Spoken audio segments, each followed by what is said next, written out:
जैसे ही मैं आज रसोई में प्रवेश करता हूँ मैं देखता हूँ रखा हुआ ब्रेड, तो क्यों ना आज ब्रेकफास्ट में नहीं खाई जाए। चलो गाइस खाते हैं। तो अपनी ब्रेड खत्म करते देखता हूँ मम्मी जी को इस टाइम सो रही है और फिर मैं अपनी बड़ी बहन से पिटपिटा के फिर मैं नहा लेता हूँ। तो फिर मैं देखता हूँ मेरे बड़े वाले इतनी जल्दी कैसे होगी, मेरे वक्त तो खैर नहीं मम्मी पापा से है। तो फिर मैं अपने लंबू भाई को देता हूँ अपने स्टाइल में ये आम, और फिर मेरे लंबू भाई काटने लग जाते हैं शाम को। लेकिन ये साला कर क्या रहा है यहाँ पे। और ये क्या, लंबू भाई खा रहे हैं आम की गुठली, और फिर अपने लंबू भाई बनाने लग जाते हैं आम का जूस। और फिर मैं ये क्या देखता हूँ, ये जूस बना रहा है, मशीन को तोड़ रहा है। फाइनली जूस बन के हो जाता है तैयार। और ये क्या, अपना जूस लेके ये तो चला जाता है, अपना काम बनता है और भाड़ में ये था। तो मुझे याद आता है कि मैंने पूरे दिन खाना नहीं खाया, तो अब खाते हैं खाना। और फिर बच जाते हैं शाम के 5, और फिर मैं निकालता हूँ कैरम बोर्ड खेलने के लिए। तो फिर हम चल जाते हैं छत पर, मैं और मेरा लंबू भाई। सबसे पहले बैठ जाती है मेरी मम्मी कैरम खेलने के लिए, तो चलो गाइस खेलते हैं।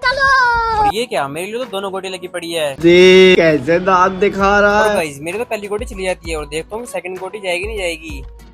ये क्या है। तो गाइस मैं सुन लेता हूँ नीचे था कार के, तो अब मैं सोचता हूँ कि मैं ये क्या करनी चाहिए। और तभी मेरे लंबू भाई बोलते क्या मार्केट में चलते कुछ सामान लेने। तो गाइस मेरा क्या, मैं तो हो जाता हूँ चलने के लिए रेडी। तो फिर हमें ये मिलता है जाना पीछा ना नमूना, और फिर आ जाता है इसका बड़ा भाई। तो फिर मैं सोचता हूँ कि मेरे पास ये क्या फेंक रहा है, और फिर मैं ये देखता हूँ मेरी मिल जाती है इसके पास ईयरबड, जो की मैं बहुत दिनों से घर पे ढूंढ रहा था। तो हमें यहाँ से निकलते हुए दिखता है हमें बड़ा सा हेलीकॉप्टर। तो हम दोनों भाई आए थे फिर आइसक्रीम खाने, और मैं देखता हूँ कि यहाँ पे तो अलग अलग फ्लेवर लगे हुए हैं। तो फिर मैं सोचने लग जाता हूँ कि मुझे कौन से फ्लेवर खाने चाहिए। तो लंबू भाई लेते हैं अपने लिए सॉफ्टी, और मैं बोलता हूँ कि भैया मेरे में तो अलग अलग फ्लेवर कर देना। तो फाइनली हो जाती है अपनी फ्लेवर वाली आइसक्रीम तैयार, और फिर हम दोनों खाने लग जाते हैं आइसक्रीम। और ये आइसक्रीम तो नहीं ज्यादा कैडी होती है कि इसमें कटोरी में से निकलने का नाम नहीं लेती, और मैं भी बहुत बड़ा वाला बेशरम होता हूँ इसे निकाल लेता हूँ। और फिर हम यहाँ से निकल जाते हैं आइसक्रीम खाकर अपने घर के लिए। तो आज को मैं व्लॉग करते थे यहीं पर एंड।